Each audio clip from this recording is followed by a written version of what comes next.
ரெட்டத்தல movie சூப்பரா இருக்கு, செம்மையா வந்திருக்கு. அருண் விஜய் சார் ரொம்ப அழகா பண்ணியிருக்காரு. ஸோ அவரோட ஃபைட் சீன்ஸ் எல்லாமே நல்லா இருக்கு. அதுக்கப்புறம் சாங்ஸ் நல்லா இருக்கு. தனு சார் ஒரு சாங் பாடியிருக்காங்க. அதுக்கப்புறம் வந்து பார்த்தீங்கன்னா ஹீரோயின் அவங்களோட கேரக்டர் ரொம்ப நல்லா அழகா பண்ணியிருக்காங்க. ஜான் விஜய் சார் நல்லா பண்ணியிருக்காங்க. மொத்தத்தில் படம் சூப்பராக இருக்கு. டைமிங் மட்டும் கொஞ்சம் கம்மியாக இருக்கு. பட் போர் அடிக்கல, படம் சூப்பராக இருக்கு. வந்து தியேட்டரில் பார்த்து உங்க ரிவ்யூ நீங்கள் கொடுங்க.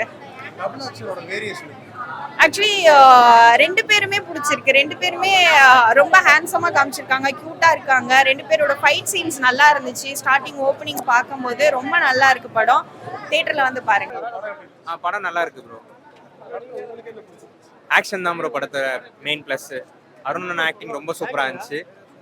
பாட்டும் நல்லா தான் இருக்குது படத்தில். பாட்டு எதுவும் போர் அடிக்கல, அதாவது எதுவுமே திணிக்கல, கரெக்டாக இருக்குது படத்தில். எல்லா மீட்டருமே பர்ஃபெக்டாக இருக்குது. ஃபாஸ்ட்டாக போயிட்டே தான் இருக்குது படம், எங்கேயும் போர் அடிக்கல. அதனால் படம் பார்க்கலாம். டபுள் ஆக்ஷன்னாலே அருண் படம் நிறைய படம் பார்த்துருப்போம் நம்ம. ரொம்ப சூப்பராக பண்ணியிருக்காரு டபுள் ஆக்ஷனு. நல்லா இருக்குது படம். ஆமாம், சீட்டேஜ் எல்லாமே ஃபாஸ்ட்டாக தான் போயிட்டு இருக்கு, எங்கேயும் போர் அடிக்கல. அதே மாதிரி ஸ்லோவாகவும் ஆகல, ஃபாஸ்ட்டாக இருக்குது படம், பார்க்கலாம். ஹீரோயின் போர்ஷன்ஸ் அவங்களுக்கு இந்த படத்தில் கொஞ்சம் நிறைய கேரக்டர் மாதிரி ப்ளே பண்ணியிருக்காங்க. லைக் படம் ஃபுல்லாக வர மாதிரி இருக்குது. அவங்கள சுற்றி கதைக்களம் ஓடிட்டே தான் இருக்குது. அவங்க எங்கேயுமே தேவையில்லைன்ற மாதிரி இல்லை. அவங்களோட ரோல் கரெக்டாக இருக்குது, பர்ஃபெக்டாக. ஆல்ரெடி அவர் முக்கியமான ரோல் தான் பண்ணிட்டு இருக்காரு எல்லா படமும். நல்லா இருந்துச்சு. இட்லி கடையில் ஒரு சேனல் பார்த்தோம், அவர் ஒரு ட்ரை பண்ணிகிட்டே தான் இருக்கார். லைக் டிஃப்ரெண்டாக பண்ணிகிட்டே தான் இருக்கார். ஸோ அவர் எங்கேயுமே இங்கே கம்பேக்கோ அப்படிலாம் இல்லை. அவர் ஒரு ட்ராக்ல கரெக்டாக பிடிச்சி போயிட்டே தான் இருக்கார். ஸோ நல்லா இருக்கு படம், பார்க்கலாம். எல்லாரும் ஃபேமிலியாக வந்து பார்க்கலாம் படம். இந்த ட்ரெய்லர் பார்க்கும்போது வந்து நான் என்ன நினச்சேன்னா, இது வந்து ஒரு இந்த மிஷனு, இந்த மாஃபியா இந்த மாதிரி இருக்கும் அப்படின்னு நினச்சேன். ஒரு டிஃப்ரெண்ட்டாகவே இருக்குது படம். தடமோட 2 இது, தடம் பார்ட் 2 அப்படின்னு சொல்லலாம். இந்த தடம் பார்க்கும்போது எப்படி ஒரு ட்விஸ்ட் இருந்ததோ அந்த மாதிரி ட்விஸ்ட் மேலே ட்விஸ்ட் இருந்தது படத்தில். அந்தளவுக்கே வந்து ஒரு நல்ல ஒரு படமாகவே வந்திருக்கு இந்த படம். போருன்னு சொல்ல முடியாது, என்னன்னா இந்த கதைக்குள்ளே நம்ம ட்ராவல் ஆகிற மாதிரி இருக்கும். இப்போ நானே வந்து பார்த்தோம்னா ஃபோன் வந்தது அப்படின்ட்டு கொஞ்சம் வெளியே போனேன். வெளியே போயிட்டு வந்து பார்த்தா அருண் விஜய் வேற ஒரு கெட்டப்பில் இருக்கிறார். என்னடா நடந்தது பக்கத்துலன்னு கேட்டு நம்ம அந்த அளவுக்கு வந்து ஒரு படத்தை வந்து நல்லா ஷார்ப்பாக கவனிக்கணும். அப்படிதான் வந்திருக்கு.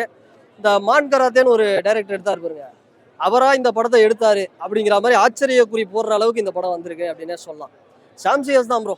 என்னை கேட்டால் சாம்சிஎஸோட மியூசிக் இந்த படத்தில் வெயிட்டாக பண்ணியிருக்காரு அப்படின்னே சொல்லலாம். ஸோ அந்தளவுக்கு நல்லா மியூசிக் நல்லா இருந்துச்சு, ரொம்ப நல்லா இருந்தது உண்மையாக. செகண்ட் ஹாஃபில் பார்க்கும்பொழுது ஜான் விஜய் வந்து என்னன்னா அவரை ட்ராப் பண்ணி ஒரு சீட்டில் கட்டி போட்டு அவரோட ஹிஸ்ட்ரி எடுத்து பார்ப்பாரு. அந்த ஹிஸ்ட்ரி பார்க்கும்பொழுது இந்த குட் பேட் அக்லி படத்தில் போடுவாங்க பாருங்க, ஒரு அனிமேஷனில் அவர் டாங்லியோட சம்பவம் பண்ணார். டாங்லியா ஏதோ ஜான்லியா யாரோ ஒருத்தர் கூட இருந்தார் அப்படின்னு அந்த மாதிரி பண்ணியிருந்தாங்க. நல்லா அந்த இடத்துல ஒரு பிஜிஎம் எல்லாமே மாஸான ஒரு மாஸ் தான். ஒரு மாஸ் ஹீரோ படத்தில் என்ன தேவையோ அது இருக்கு படத்தில். கண்டிப்பாக முக்கியமான படம். என்னன்னா நம்ம பேச மாட்டோம்ல. இப்போ 2024 பொங்கல் வின்னர் இல்லை, நம்ம மிஷன் படத்தான் சேர்க்கலாம்.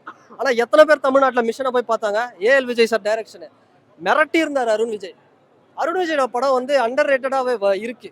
ஏன்னா இங்கே என்னன்னா ஹீரோக்கு எவ்வளோ ஃபேன்ஸு, ஹீரோ எவ்வளோ நகம் வளர்த்து வச்சிருக்காரு கையில், ஒரு நகம் சின்னதாக பெருசாக, இதை தான் நோட் பண்ணுறாங்களே தவிர அவங்களோட திறமையை வந்து நம்ம நோட் பண்ணோம். நீங்கள் சொல்கிறாங்களே பிரபாஸ் பெரிய மாஸ் ஹீரோ, அப்புறம் இந்த மாதிரிலாம் கொண்டாடுறாங்கல்ல, அந்த பிரபாஸுக்கு என்ன ஒரு நிகரான ஒரு மாஸ் ஹீரோ தான் நம்ம தமிழில் அருண் விஜய். அது நம்ம தான் தமிழ் சினிமாவில் இருக்கிறவங்களே, நம்ம தமிழ் சினிமா ஆர்டிஸ்ட்டுங்களே போட்டு அடிச்சிருவோமே. நம்ம தான் வெளியேருந்து வரும்போதே வந்து போட்டு பொழந்து விட்டுருவோமே, நல்லதை பேச மாட்டோம். அந்த மாதிரி ஒரு அருண் விஜய்லாம் வந்து ஒரு ஜெம் தமிழ் சினிமா. கண்டிப்பாக என்ன இருந்தால் 2க்கு வெயிட்டிங். கௌதம் ஜிவிஎம் சார் பண்ணணும். மூவி நல்லா இருந்துச்சு. கிளைமேக்ஸ் தான் நல்லா இருந்துச்சு, எனக்கு பிடிச்சிருந்தது. அதான்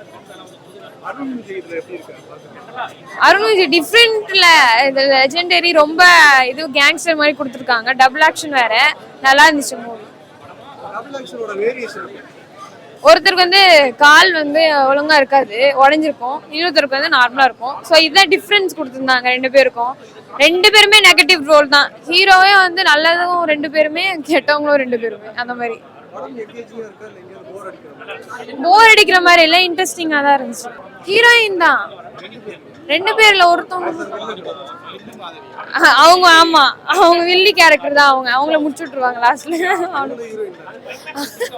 அவங்க வந்து எக்ஸ்ட்ரா அவங்க வந்து வேற இதுல தான் இருந்தாங்க, திடீர்னு தான் இவங்களோட வந்தாங்க. படம் ரெட்டத்தலை இந்த கிறிஸ்மஸ்க்கு பார்க்க வேண்டிய படம். அது அருண் விஜய் ரொம்ப அற்புதமாக நடிச்சிருக்கிறாரு. இந்த மாதிரி படங்கள்லாம் எப்பனா ஒரு தடவை தான் வருது. இந்த நடிகருக்கு வந்து ரசிகராவோ அந்த இதெல்லாம் வச்சு யாரும் வரமாட்டாங்க. அருண் விஜய் நல்ல பையன், நல்ல ஆள், நல்ல மனுஷன், இவருக்காக பார்க்கலாம்பா. ரொம்பலாம் இது பண்ணுவார். அவர் கொடுத்த காரியத்தை கரெக்டாக செய்வார். அவர் மேலே எதுவும் எதிர்பார்க்க மாட்டார். அப்படின்னு வந்ததுக்கு இந்த படத்தில் கொஞ்சம் எக்ஸ்ட்ராவே நம்மளுக்கு சாப்பாடு போட்டிருக்காரு. டபுள் ஆக்ஷனில் நடிக்கிறம்பா பாரு, எதனா அந்த குறை இந்த கூறு அப்படின்ற மாதிரி எந்த குறையும் இல்லாமல் இந்த அவரே இலையை போட்டு அவரே தண்ணி தெளித்து அவரே பிரியாணி போட்டு அவரே ஃபுல்லாக சாப்பிட்டு இலையை மூட்டு போயிருக்கிறாரு. அவ்வளோ அழகாக இருந்தது இந்த படம். Full and fully Arun Vijay நிற்கிறாரு எல்லா ஃப்ரேம்லையும். இந்த சாம் சிஎஸோட மியூசிக்லாம் பார்த்தீங்கன்னா ரொம்ப அற்புதமாக இருக்குது. உதாரணத்துக்கு ஒரு லாஸ்ட் கிளைமேக்ஸ் போயிட்டு ஒரு வயலின் அந்த இதெல்லாம் போட்டு மேற்கத்திய இசையில் இவர் ஒரு 25 பேரை சாவடிப்பா போகலாம். அவ்வளோ அழகான பேக்ரவுண்ட் ஸ்கோர் சூப்பராக இருக்கும். இவருக்கு நம்ம தனுஷன் ஒரு பாட்டு பாடியிருப்பாரு, அதுவும் அற்புதமாக இருக்கும். இந்த கண்ணால கொள்ளிரிய கண்டார கொல்லின்னு ஒரு பாட்டு, நான் எல்லாரும் கண்டார் ஓய்ன்னு இருந்தாங்க. அந்த பாட்டை வைக்கல, சர்ச்சை ஆனதுனால வைக்கலையா என்னன்னு தெரியல. பட் அந்த பாட்டு நல்ல பாட்டு. அந்த ஒரு கேரக்டர் காணாம போயிடுனா நடுவில், அந்த கேரக்டரோட ஐடென்டிஃபை எடுத்து தான் இந்த கேரக்டர் வாழும். பட்டு எதுக்கு அந்த கேரக்டரோட ஐடென்டிஃபை ஏன்ட்டு செகண்ட் ஹாஃப்ல இந்த கேரக்டரோட ஐடென்டிஃபையை காட்டுறப்போ நீயே இவ்வளோ பெரிய ஆளா அப்படின்ற மாதிரி இருக்கும். செம்மையா இருக்கும். அதுதான் இந்த படத்தோட ட்விஸ்டா நான் பார்க்குறேன். எதிர்நீச்சல் படம் எடுத்தவர் இந்த மாதிரி படம் எடுக்கிறப்போ ரொம்ப சந்தோஷமா இருக்கு. வருத்தப்பட வாலிபர் சங்கம் எடுத்தவர் நம்ம இவரு சண்முக பாண்டிய வச்சு எடுக்கிறது ரொம்ப சந்தோஷமா இருக்கு. இந்த மாதிரி டைரக்டர்லாம் அடுத்த நடிகரை தேடி வரப்போ சினிமா ரொம்ப ஆரோக்கியமா இருக்கு.